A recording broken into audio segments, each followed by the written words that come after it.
Honorable Didier, bonjour. Oui, bonjour. Vous suivrez de près la situation politique en République démocratique du Congo, très tendue avec la nomination dans la formation du gouvernement de l'Union sacrée qui tarde trop des problèmes avec les retraits de Katumbi et Bemba. Cette position-là, comment analysez-vous cette situation?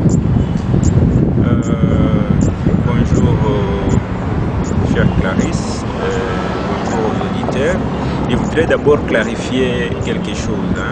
Je ne suis pas la personne habilitée pour le dire, mais je fais partie, je suis un député membre de l'Ensemble pour la République. Je peux vous dire qu'il y a des malformations ou des déformations dans l'opinion. Nous n'avons pas quitté l'Union sacrée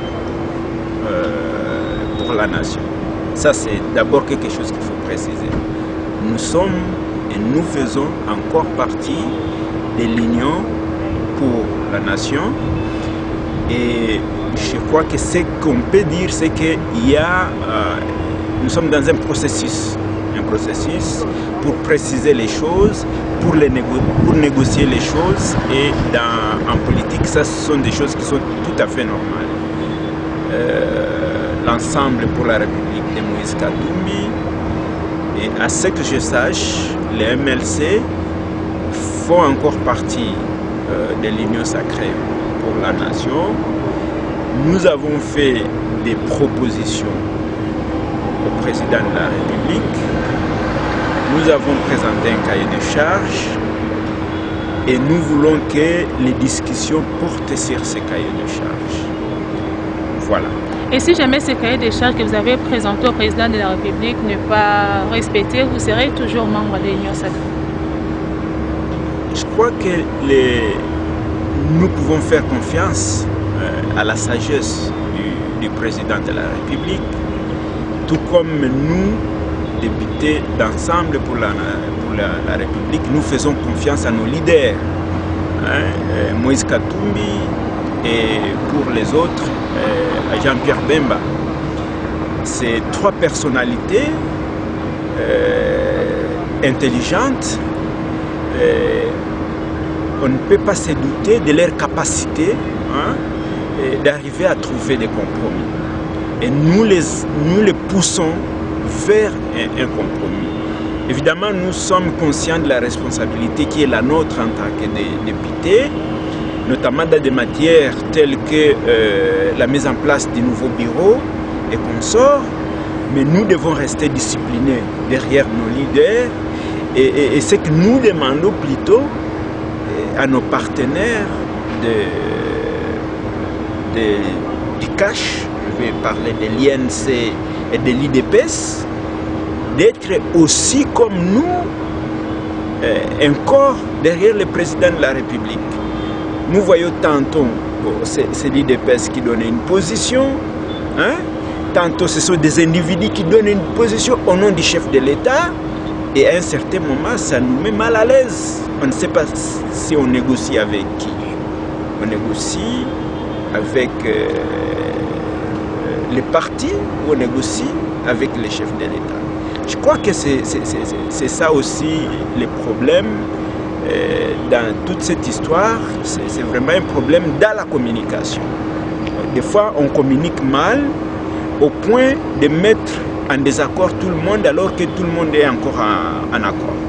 Comment réagissez-vous à ceux qui pensent que c'est par rapport au partage des pouvoirs que Moïse Katumbi a finalement décidé de s'éloigner un peu? Je crois que ça, c'est un faux fuyant. Moïse Katumbi n'est pas demandeur du pouvoir. S'il était demandeur du pouvoir, il l'aurait fait en 2019, après la proclamation. Il avait toute la possibilité d'appeler le président Félix Antoine Tshisekedi, de lui dire « Je suis avec vous et je vais travailler avec vous, donnez-moi un poste ».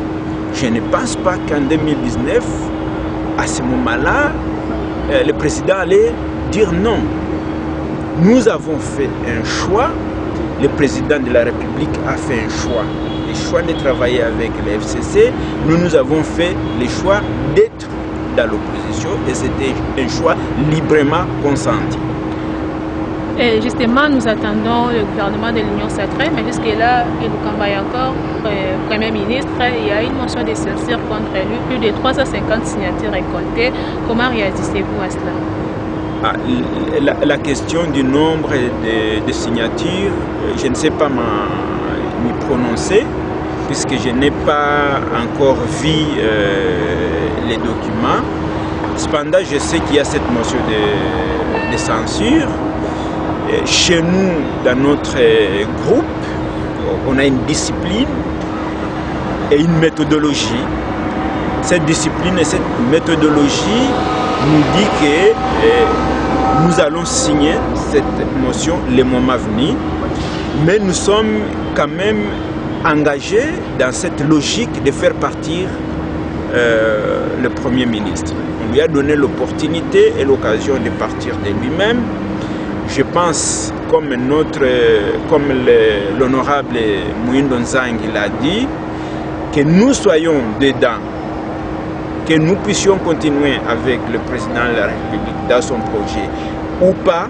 En tout cas, nous allons l'accompagner sur certaines étapes du processus. Et parmi ces étapes, il y a celui qui est crucial, c'est de faire partir le Premier ministre et le gouvernement de son poste. Il ne faut pas commencer à séparer les choses. Si on commence à se focaliser que sur le Premier ministre Ilunga Lukamba, c'est une erreur. Nous parlons de l'ensemble du gouvernement et dans ce gouvernement-là, il y a aussi des ministres du CACH et de FCC. Nous allons faire partir ces gouvernements-là dans l'unique objectif de donner au chef de l'État la possibilité de mettre en œuvre sa vision, qui est la vision de l'Union sacrée pour la nation. Quant à savoir est-ce que nous serons là-dedans ou pas, ça c'est vraiment de la responsabilité de nos chefs. Hein? Il faut que le président parle avec nos chefs et qu'il les parle en face à face. Cette histoire d'envoyer des émissaires, de créer des porte-paroles qui viennent dans toutes les directions est à la base des fois de cette incompréhension qui est en train de naître et qui risque de conduire la République dans une fossé, puisqu'on ne comprend plus. Le peuple, lui, il attend, et je pense qu'il a attendu longtemps. Et nous ne pouvons pas négocier éternellement. Nous avons fait tomber le bureau Mabunda, ça va faire bientôt 2 mois. Et jusqu'à aujourd'hui, nous ne sommes pas en mesure de mettre en place notre bureau. Qu'est-ce qui bloque justement jusque-là? Moi, je pose la question, je me pose aussi la question. Pourquoi ça traîne comme ça? Quelque chose qui devait se faire très, très rapidement. Le président de l'Assemblée nationale, Mbosso, a mis en place un calendrier. J'ai l'impression qu'on ne respecte plus ce calendrier et qu'on va de report en report. Aujourd'hui encore, on a reporté on n'a pas motivé cette report. Il n'y a pas de raison. On ne nous a pas donné de raisons et ça devient de plus en plus inquiétant. Je pense que les gens ne doivent pas se dire dans leur tête que la vie de la République du Congo se limite à ce qui se passe ici au Parlement ou ici à Kinshasa. À l'intérieur, les gens souffrent. Vous connaissez très bien la situation à l'Est. Comment on égorge nos confrères, nos concitoyens, nos compatriotes à Beni tous les jours. Comment on tue, on massacre dans les territoires de Massissi. Comment nos militaires pleurent tous les jours sur les fronts en disant qu'il manque cruellement de moyens pour faire leur travail. Nous connaissons la misère, la faim, l'école. Toutes ces questions importantes, nous les avons suspendues. Et justement, par nous mettons en vedette nos questions politiques. Ici, moi je trouve ça dégoûtant inacceptable. Et par rapport à la sécurité, parce que vous avez évoqué la question, c'est une question qui dérange parce qu'il y a toute la population. Qu'est-ce qui est à la base de cette sécurité qui ne se termine finalement? Je crois que la sécurité n'a pas commencé aujourd'hui dans notre pays. Pour certains territoires, comme le territoire de Massissi, ça va faire maintenant 27 ans que la population vit la guerre là-bas. Donc, une partie du régime Mobutu, une partie du régime Laurent Désiré Kabila, une partie du régime, toute la totalité du régime Kabila fils et bientôt 2 ans du nouveau régime. Le problème, c'est qu'on ne prend pas ces problèmes au sérieux. On ne les prend pas au sérieux et quand on est ici, on croit que pour les uns, c'est une histoire des gens de l'Est. Pour les autres, c'est une histoire de responsabilité politique. Pour les autres, ça a commencé à l'époque de Mobutu, ce n'est pas nous qui allons en finir. Je crois qu'il y a la notion de la continuité de l'État, la notion de la responsabilité même. Aujourd'hui, le chef de l'État doit se donner les moyens de mettre fin à cette guerre s'il veut entrer dans l'histoire. Avez-vous des propositions concrètes à faire? Et donc, la première des choses qu'il doit faire, c'est de faire une analyse objective de cette crise. Je prends l'exemple des gens de la stratégie des gens qui pensent qu'on peut régler les problèmes avec la personne qui constitue les problèmes. Vous prenez les Rwandais, vous venez et vous donnez des responsabilités au Rwanda pour régler les problèmes du Congo alors que c'est le Rwanda qui est l'auteur du problème.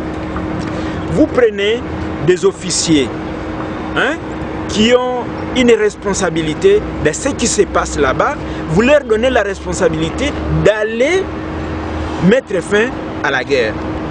Là, il y a un conflit d'intérêts. Les gens qui ont massacré, qui ont tué, on retrouve des preuves un peu partout, des rapports des Nations Unies nous parlaient du gouvernement, mais vous prenez ces mêmes officiers, vous leur donnez la responsabilité d'aller mettre fin à la guerre. Vous attendez à quoi comme résultat? À rien. Donc, il faut de la méthode, il faut de la stratégie, et ça doit être une méthode et une stratégie bien réfléchie. Et terminons avec l'élection du nouveau bureau que nous attendons tous. S'il faut parler des critériums, qu'est-ce que vous allez dire à l'opinion pour éviter tout ce que nous avons observé les jours passés? Je pense que si nous avons fait partir le bureau de Mme Mabunda, l'honorable Mabunda que j'estimais d'abord, je dois le dire, nous avons travaillé avec elle par le passé lorsqu'elle était conseillère du président de la République concernant les questions de violence sexuelle. Et elle a fait un bon travail. J'étais étonné de la voir présidente de l'Assemblée nationale échanger complètement de face, d'attitude et de méthode. Nous l'avons reproché une mauvaise gestion, la non prise en compte du règlement d'ordre intérieur qui n'était pas du tout respecté, une politique discriminatoire à l'égard de l'opposition. Elle avait la mission d'installer les porte-parole de l'opposition durant une année et demie et n'a pas osé faire un pas. Elle a favorisé des lois rétrogrades comme les lois de Minaku et Sakata. Elle s'est empressée à proposer une candidature à la CENI sans concertation, sans consensus. Et puis, il y a eu cette crise au sommet de l'État dont il a favorisé. Ce sont ces genres de reproches qu'on a constaté, qu'on a remarqué. Nous pensons que le nouveau président de l'Assemblée doit être quelqu'un qui s'écarte de toutes ces faiblesses-là. Ça doit être quelqu'un qui est un rassembleur à la fois de la nouvelle majorité et de la nouvelle opposition. Quelqu'un qui met au centre de ses préoccupations la nation, l'intérêt de la nation et de la population, quelqu'un ou quelqu'une qui a des valeurs morales, de l'éthique et des principes. Ça ne doit pas être quelqu'un qui a un passé douteux, quelqu'un qui a été dans le détournement des fonds ou quelqu'un qui a déjà géré et dont les éléments prouvent qu'il a participé à des crimes économiques. Voilà un peu, mais je pense que les critériums pour le nouveau président ne sauront pas les définir clairement, mais tout le monde peut s'imaginer ce que nous attendons de ce nouveau président. Je vous dis merci. Je vous remercie.